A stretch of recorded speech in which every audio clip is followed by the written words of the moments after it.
Eis que chegamos na aula 2 do Michael Hampton, as coisas estão começando a caminhar. Para quem caiu de paraquedas nesse vídeo, a gente está agora discutindo 2 livros, né? No momento, chegarão mais, que é o livro do Michael Hampton, que é esse aqui, e o livro do Charles Bargue, que é esse aqui. O livro do Charles Bargue está um pouquinho mais avançado, a gente tem uma playlist que está já na prancha 15, se eu não me engano, no momento em que a gente está fazendo esse vídeo, e a gente agora está na segunda aula do livro do Michael Hampton. Então vamos lá para a prancha e daqui a pouco a gente conversa.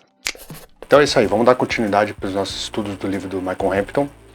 O Michael Hampton, ele fala que o nosso corpo, pensando na ideia do bonequinho, que eu sempre falo para vocês, nosso corpo é como se fossem caixas empilhadas, sólidos empilhados. Puxando um pouquinho daquilo que a gente discutiu na aula anterior, que a gente falou sobre as outras partes do corpo, a gente levantou uma série de coisinhas.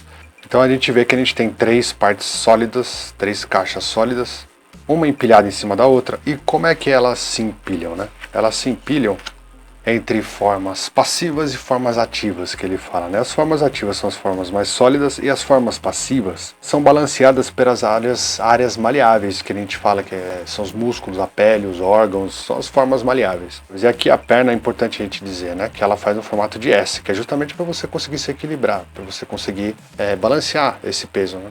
Essas formas maleáveis, elas sempre formam angulações. Então, por exemplo, se o tronco ele tem esse formato aqui, né? Esse formato que ele se organiza dessa forma, o pescoço ele vai se organizar de uma determinada forma para você se contrapor, para você contrapor esse peso, para que você tenha esse equilíbrio. Então aqui a gente já começa a entender um pouquinho que a forma como você vai balancear esse corpo, ele vai depender muito, por exemplo, se você vai desenhar um herói, ou então se você vai desenhar uma pessoa mais velha, a gente já tem que começar a tentar para esse tipo de coisa, para esse tipo de estratégia. Se a gente tem um sujeito que ele é corcunda, que ele é velhinho, então você vê que esse balanço aqui ele vai mudar. É justamente porque ele não consegue se apoiar aqui que ele fica corcunda. E então por causa disso ele vai precisar dessa angulação aqui para poder balancear o peso do corpo dele. Ao passo que se a gente desenha um sujeito mais jovem, você vê que essas angulações elas estão muito mais equilibradas, né? Que é mais ou menos aquilo que a gente vê aqui nesse esquema. Ele passa a falar sobre simetria e assimetria do traço. Ele fala que os traços eles não sejam simétricos e espelhados. Isso aqui ele vai te dar uma impressão de boneco de neve. Sabe aquela forma meio de boneco de neve, assim? Que é justamente isso que a gente não quer. Se você mantém as linhas de forma assimétrica, o olhar é obrigado a se mover através deles, né? E isso faz com que você controle a velocidade que o nosso observador está vendo o desenho. Se você pega esse exemplo aqui de um desenho do próprio livro do Michael Hampton que eu fiz para treinar, você percebe isso, né? Como a simetria das linhas, elas fazem com que o observador ele seja obrigado a viajar para poder entender cada uma dessas partes. É como se fosse um jogo. E aí a gente entra no momento drops do capítulo, né? E é justamente isso, né? Que as linhas assimétricas, eles dão a impressão de pinball, né? Então é como se a bolinha do pinball, ela batesse aqui, depois batesse aqui, depois batesse aqui, depois batesse aqui. Então é assim que o olho humano ele vai observando o seu desenho. Então se você começa a colocar detalhes aqui, o olho humano a bolinha de pinball começa a bater em mais obstáculos, em mais elementos. Quanto mais você dá essa impressão para o olho humano, para ele viajar, mais interessante fica o seu desenho.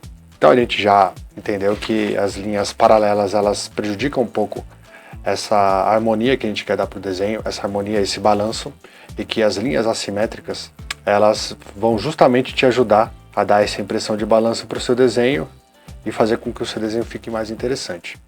E aí ele fala sobre a repetição e timing, né? Quando você faz uma curva similar repetidamente, a gente causa um movimento visual e a gente atrai o olhar do observador para o lado que a gente fez as linhas repetidas, né? Então aqui, essa linha, essa, ela atrai o olho do observador. Quando a gente faz linhas assimétricas curvas, então vamos supor, a gente está atraindo o olhar do observador para esse lado, a gente muda, a gente faz com que... Por que traz um senso de composição muito bom? Porque a gente faz com que o olhar seja fluido, e aí é onde a gente entra com a ideia do timing, né? A gente pode parar o olhar do observador quando a gente quiser, ou a gente pode... Se a gente quiser que ele seja fluido, a gente faz essa estratégia, né? Aqui, o olhar do observador ele para, certo? E aqui não, aqui a gente quer que ele seja fluido, então a gente faz com que as curvas orientem a gente para olhar, a não parar tanto a nossa visão aqui, certo? Então é mais ou menos isso que ele está falando, quando as curvas elas vêm para um lado e vêm para o outro, né? Justamente isso. Quais são as consequências disso? Ela dá diferentes cadências para o nosso desenho, ela causa movimentos visuais mais rápidos ou mais lentos, de acordo com que a gente organiza essas linhas. Se a gente quer que seja lento, vou até trocar de cor aqui. Se a gente quer que seja lento, a gente coloca mais linhas uma perto das outras, indo mais ou menos para o mesmo lado. E a velocidade lenta também, a gente procura fazer em locais mais complexos do desenho, né? Que é justamente essa parte da musculatura aqui, por exemplo. Se a gente quer que a passagem do olhar do observador seja mais rápida, aí a gente libera esse congestionamento de linhas e faz com que o olhar do observador viaje melhor, né? Então a gente está com as linhas desse lado, então ela vai para esse, depois ela vai para esse, então a gente faz com que as linhas viajem de uma forma mais fluida. O ideal no nosso desenho é sempre a gente variar as duas formas de desenho, porque a gente consegue variar a velocidade com que o espectador vê o seu desenho, vê o seu trabalho, então é bem interessante. Eu gosto do livro do Hampton porque ele dá várias dicas e é um livro mais ágil, então só em um capítulo a gente faz vários pequenos vídeos e é muito legal, né? Eu peço que vocês curtem, compartilhem esse vídeo e se inscrevam, porque isso é muito importante, porque o objetivo desse vídeo é fazer com que todos que tenham interesse no desenho possam aprender a desenhar, pelo menos da forma como eu enxergo o desenho, né? Se vocês tiverem interesse em comprar o livro ou qualquer material de desenho, eu sempre deixo o link afiliado na descrição. Eu agradeço muito, desejo bons estudos para vocês e até a próxima.